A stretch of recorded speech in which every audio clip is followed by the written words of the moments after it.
Buenas chicos, ¿qué tal? Hoy en el curso de Historia Universal vamos a tocar el tema de el Imperio Carolingio, parte 2. Los objetivos de la clase son que al final de ella puedan explicar la organización política y económica del Imperio Carolingio, puedan identificar a los principales funcionarios públicos del Imperio Carolingio. Los objetivos del Imperio Carolingio fueron restablecer el Imperio Romano y Occidente, extender la fe cristiana por toda Europa, ¿sí? Europa occidental, en una época donde todavía había presencia de pueblos paganos, ¿sí? Pueblos que adoraban otros dioses. También buscaba defender los intereses de la Iglesia. Recuerda que el Imperio Carolingio consiste en una alianza entre la Iglesia Católica y el Reino Franco, y también se buscaba detener el avance de los árabes, sajones y lombardos que habían amenazado, pues, o que estaban amenazando con invadir el reino franco. Bueno, administración territorial del Imperio Carolingio. El Imperio Carolingio se dividió en tres, o se subdividió en tres jurisdicciones. Por un lado tenemos a las marcas, luego tenemos a los condados y los ducados. ¿Qué son las marcas?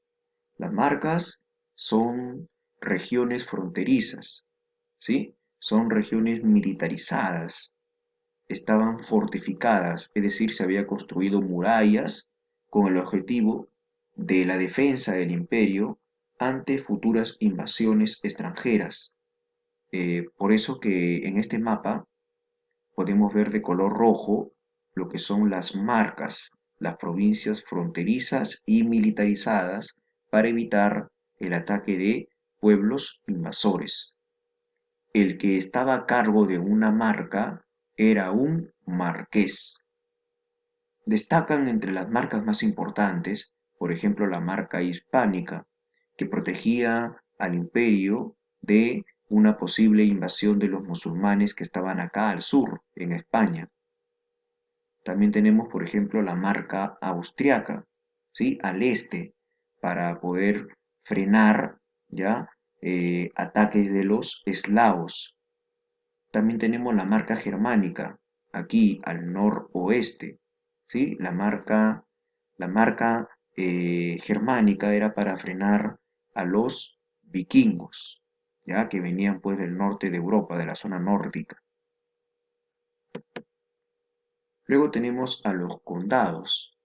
Los condados eran las provincias administrativas del imperio, ¿sí? ¿Cuántas provincias administrativas fueron? 300. Fueron 300 condados. Cada condado estaba a cargo de un conde, ¿sí? El conde era quien mantenía el orden e impartía la justicia en nombre del emperador. Cobraba impuestos y dirigía a las tropas en su propia jurisdicción. Ese es un conde. Ahora tenemos los ducados. Los ducados son el conjunto de condados, son en otras palabras un conjunto de provincias, ¿ya? Dirigidas por un duque, ¿ya? El duque provenía de la familia del emperador.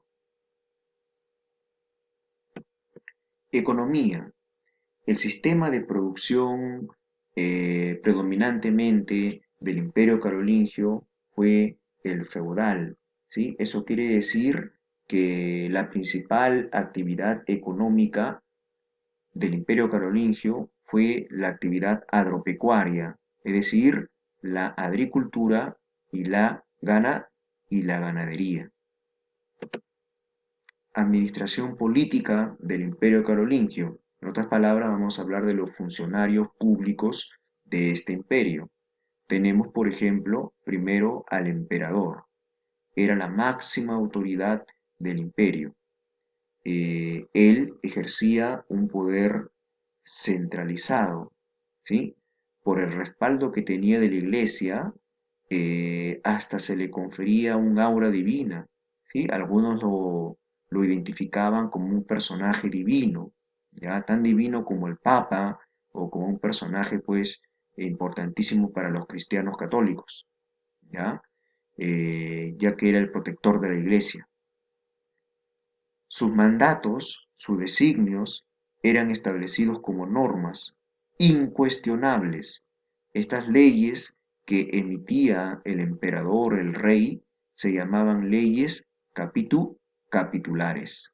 Las leyes capitulares entonces son las normas que firmaba y establecía el rey, el emperador. El palacio. Bueno, el palacio fue el centro del sistema político carolingio. En él residía el emperador, su familia y algunos funcionarios principales del imperio, ¿sí? Entre los funcionarios principales del palacio tenemos, por ejemplo, al canciller.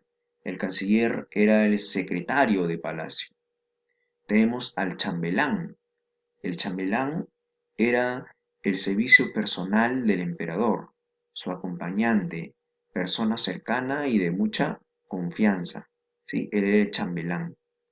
El conde de palacio era el que administraba el palacio, ¿sí? Y el archicapellán era el encargado del servicio religioso en el palacio, ¿sí?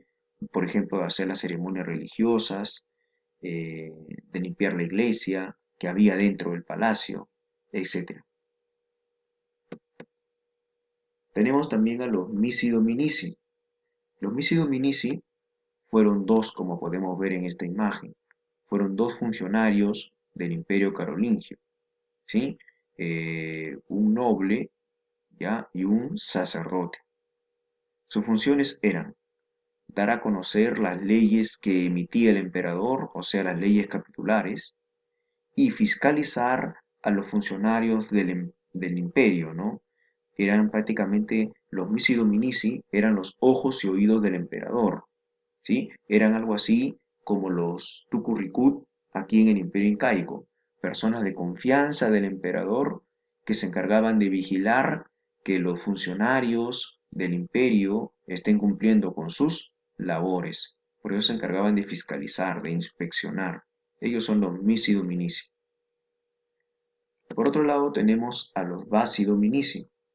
Los Bassi Dominici eran los funcionarios encargados de la administración del gobierno, ¿sí? De hacer cumplir las leyes y de cobrar impuestos. Los Bassi Dominici estaban integrados por los marqueses, los condes y los duques. En otras palabras, los Bassi Dominici son los vasallos, ¿ya? Son los vasallos del emperador. Asambleas legislativas, ¿sí? O sea, las asambleas, las ceremonias en las cuales se creaban leyes o se emitían leyes que luego eran firmadas por el emperador. Estas asambleas legislativas se formaban o se realizaban solamente 2 veces al año. Se convocaban 2 veces al año. Una en primavera, ¿sí? Y la otra en otoño, ¿sí? Se convocaba a estas asambleas, ¿ya? A personas muy importantes del imperio. Por ejemplo, a estas reuniones asistían los grandes terratenientes, los representantes del ejército, ya representantes de la nobleza, personajes importantes del clero, ¿sí? Eclesiásticos, religiosos, ¿ya? Donde debatían, donde conversaban sobre la situación del imperio, la situación política y económica del imperio, y para buscar darle una solución a algún problema, emitían leyes, ¿sí? Por eso se habla de asambleas legislativas. Estas asambleas, como puedes ver en esta imagen, se realizaban al aire libre, ¿sí? La primera de ellas se llamaba la Asamblea de los Campos de Mayo. Mayo allá en Francia es, pues, el mes de mayo allá en Francia es primavera, ¿sí? Y la segunda era la Asamblea de los Notables, en otoño, ¿sí? O sea, más o menos entre octubre y noviembre, ¿ya? Allá en Francia se encuentran de otoño. Entonces se daba la Asamblea de los Notables. El objetivo, como te mencioné, era discutir asuntos públicos, asuntos políticos, administrativos y eclesiásticos del imperio. Acá en estas asambleas legislativas se promulgaban las leyes, ¿sí?